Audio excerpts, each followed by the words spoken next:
नमस्कार दोस्तों, मैं आशु बिहार मुजफ्फरपुर जिले से आप देख रहे हैं आपका अपना YouTube चैनल सिंह साहब पोल्ट्री फार्म। दोस्तों, आज हम बात करने वाले हैं कॉन्ट्रैक्ट बॉयलर फार्मिंग के बारे में और इसकी पूरी जानकारी विस्तार से आपको दूंगा कि आप किस तरीके से बॉयलर फार्मिंग आपको करना चाहिए कॉन्ट्रैक्ट में या नहीं करना चाहिए। इस वीडियो के माध्यम से आपको पूरा पता चल जाएगा, तो आप लोग वीडियो पूरा देखें।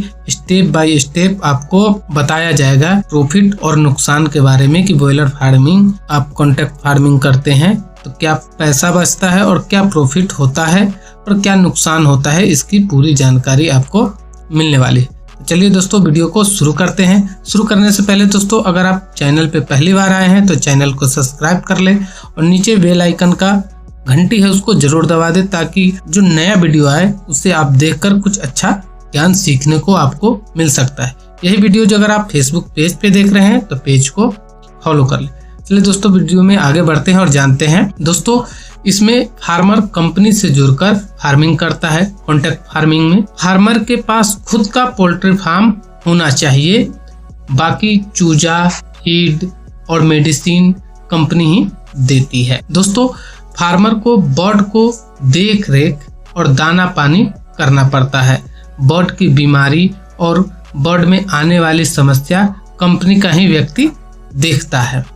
दोस्तों, फार्मर को फार्म में बर्ड का मैनेजमेंट कंपनी के हिसाब से करना पड़ता है। और आपको आगे बताता हूं दोस्तों कि बर्ड बड़ा होने के बाद कंपनी बर्ड को उठा लेती है या किसी डीलर से बेच भी देती है। दोनों काम कंपनी करती है। और जो फार्मर को कमीशन फिक्स होता है दोस्तों, 6 रुपये से लेकर 8 रुपये तक हर कंपनी का अलग अलग रेट होता है। तो 6 से 8 रुपये कमीशन आपको केजी पर मिलता है, वो फिक्स कमीशन आपको दे देती है। अब जानते हैं दोस्तों कॉन्ट्रैक्ट फार्मिंग के फायदे क्या होते हैं। ठीक है, तो दोस्तों कॉन्ट्रैक्ट फार्मिंग में फार्मर का सबसे बड़ा फायदा यह होता है कि मंडी के उतार चढ़ाव के घाटे या फायदे से मुक्त रहता है। इसमें आपको कोई टेंशन नहीं रहेगा कि मंडी का रेट क्या आया और क्या गया। दोस्तों, फार्मर को चूजा और दाना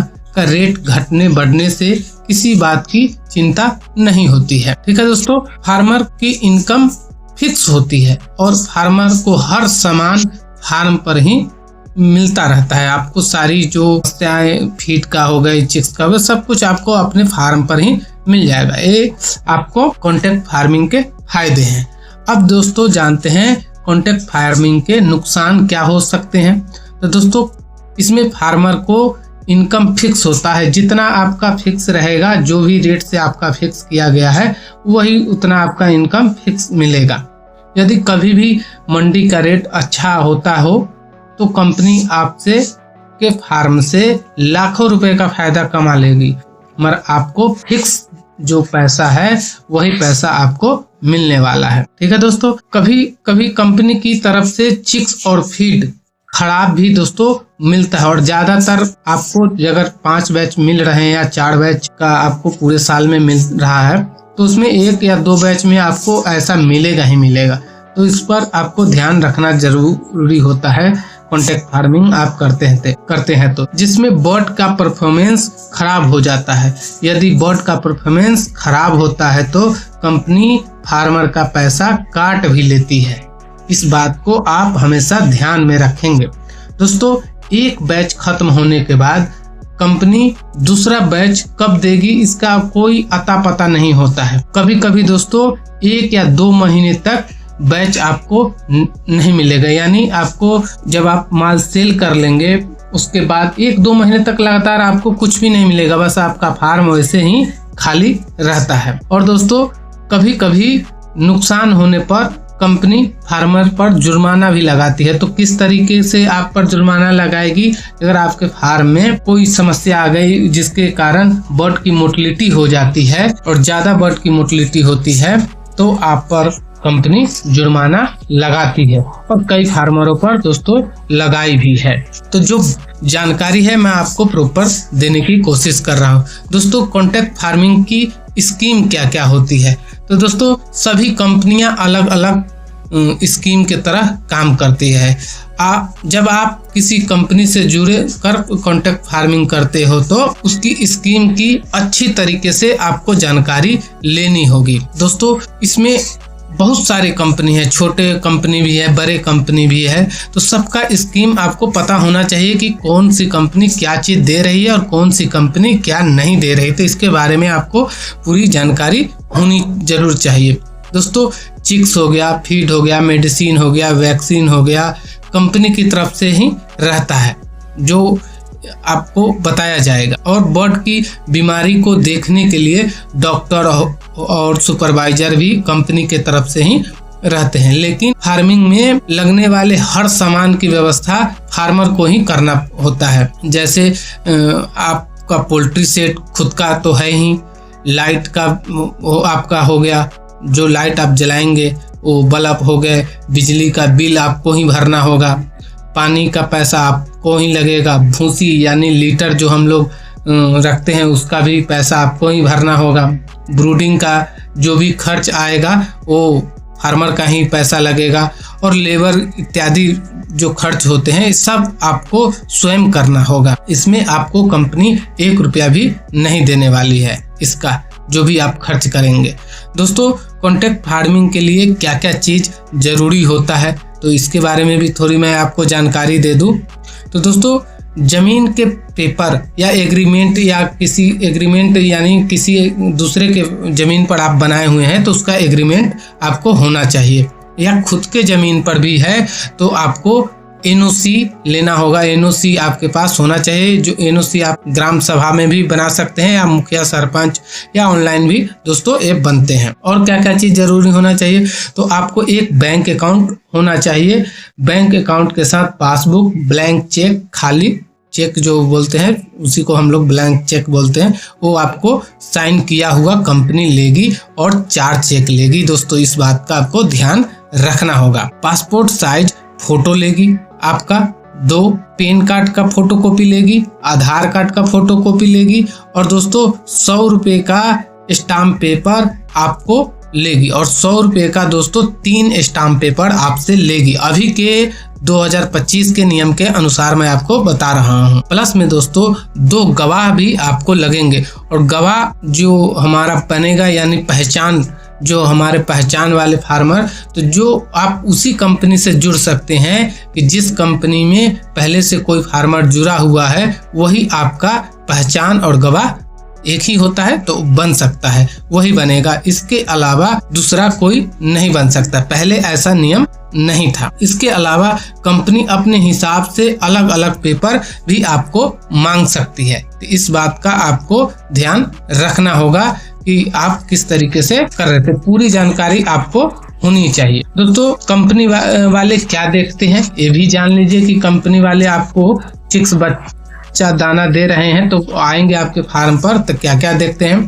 तो दोस्तों फार्म कहाँ पर है ये आपको देखेंगे। सर्वप्रथम में फार्म के सेट की कंडीशन क्या है, आपका फार्म किस तरीके से है, ठीक है, जर्जर है, इसकी वो पूरी जानकारी लेंगे। पानी की व्यवस्था देखेंगे, लाइट की व्यवस्था देखेंगे, बर्ड का हिसाब देखेंगे, फीडर देखेंगे कि आपके पास कितने दाना का बर्तन है, कितना पानी का ड्रिंकर है, और ब्रूडिंग की क्या व्यवस्था है, तो ये सब बिल्कुल आपको देखेंगे। और दोस्तों अब जो कंपनियां हैं जो इंटीग्रेशन कर रही है इसने काफ़ी बदलाव कर दिए हैं।